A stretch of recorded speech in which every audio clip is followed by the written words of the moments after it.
What's going on, guys? In today's video, I'm going to be going over when you need to stop running a bad Facebook ad, when you should, cut your losses and realize, okay, maybe I need to make some changes, make some tweaks, and, move on to the next ad, because nothing is worse than throwing good money after bad. And once you start learning about Facebook ads and how they actually work, you can get pretty efficient at this and stop a bad ad before you lose a lot of money. So I'm going to go over some of the factors that play along with this in today's video. And the very first thing that you need to know when it comes to stopping a bad ad and when it comes to your Facebook ads is to know your market. Now, knowing your market comes down to knowing what people are actually looking for. What is the majority of houses in your area that's in your farm, or that's an area that you're targeting? Is it going to be for first-time home buyers? Are the majority of people in there? Is it people that are relocating to the area? Is it 55 plus communities? Is it rental properties? Is it investors? Whatever it is, you need to know what these people are and how they respond to certain types of marketing and advertising, so that you can figure out what you need to actually be setting up and sending to them, so that you're going to get a good price on your ads, as well as a good click-through rate and good conversions and all of that. The next thing you need to know is to know your numbers and know how much you should actually be spending on your ads. Now, if you're just starting out, this is something that you're going to have to learn over time, or you can link up with somebody that's in your area that, maybe inside of your brokerage that already runs Facebook ads. You can link up with them and, have them kind of tell you what they're spending, or what other people in the area are spending, or getting a good rate on their Facebook ads. And, if you don't have somebody like that, you can definitely spend like maybe a week or so just, testing out ads and figuring out how much you should actually be spending. I know for myself, I'm spending anywhere from, on a video ad, anywhere from like 2 to 4 cents, or from a regular traffic ad, I'm spending lower than around 20 cents per click. So you need to know your numbers, and by knowing your numbers, you're going to figure out, if you're getting, say, 20 cents per click per view on a video, or if you're getting, say, 50-60 cents per click on a traffic ad when you're normally around like 15-20 cents, something is wrong. And if you can't figure out what is wrong in there, then you need to kill the ad, or if you're not able to make those fixes, just cut your losses there. And following up with that, you also need to know your demographics, and your analytics are going to give you all of these numbers. So I check my Facebook ads almost every single day,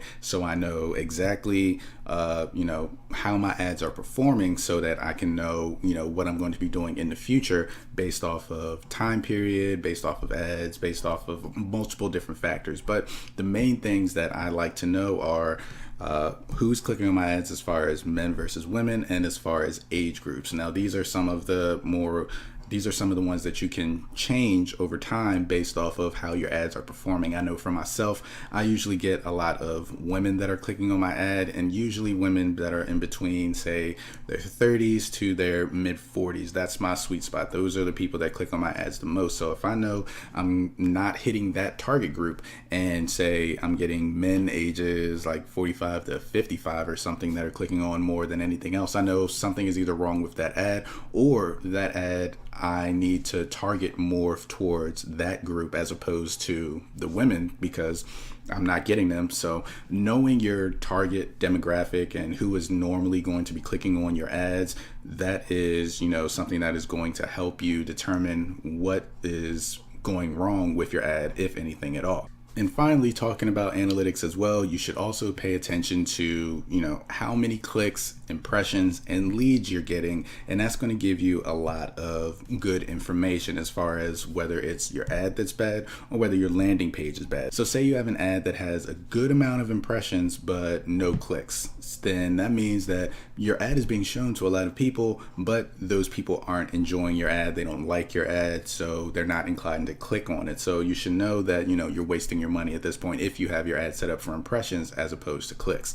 Now, if you have, good impressions, good clicks, but not many leads at all, then you know that there's something wrong with your landing page, because your ad is being shown to a good bit of people. Your ad is being clicked on by more people, and when those people are clicking onto your page, whatever is on your landing page, they don't like it, and they don't think it is worth giving you their contact information. So you need to tweak something on your landing page, whether either your bait isn't good enough, whatever you're using to get them to give you your contact information, or there's a disconnect between your landing page and your ad itself. So they're thinking they're getting one thing by clicking on the ad, and then they get to your landing page and it's something completely different. So let me actually show you guys one of the bad ads that I ran so that you can kind of get some information from it and what I actually look for in my ads. So in this ad, you can see that it was running for 2 days, and I only spent, I think, about $2.64 on this ad, and I was able to stop it early enough before things got bad. So as you can see, this ad ran for 2 days, and it got 2 clicks on the May 4th, and the clicks cost me around $1.32 per click. This is way higher than what I'm used to paying. Like I've mentioned before, I'm used to paying around 15 to 20 cents per click, so I knew something is wrong there. Let me go over to the demographics and you can get more information there. So like I've mentioned before, my ads are usually going to be in this sweet spot right here. Women aged like mid-30s to the mid-40s. That's my sweet spot of where I usually get a lot of my clicks. So as you can see, I got no clicks from any women in this time period. All of my clicks came from men aged 45 to 54. This is very uncommon for me. This is, a complete outlier. So I know that something is wrong with this ad. So based off of the results that I was getting from it, in my opinion, it wasn't worth me going through and trying to fix this ad and figure out how I can get it to be more appealing to my core audience. I figured this ad, there was far past gone, and it was time for me to go ahead and kill this ad and move on. So as you can see, it took me less than $3 to figure out that this ad was bad. And if I wasn't looking at my analytics every day, if I wasn't paying attention to how much I was spending, who was clicking on my ads, all of these other types of things, I would have, probably wasted a lot more money, and it would have gone a lot longer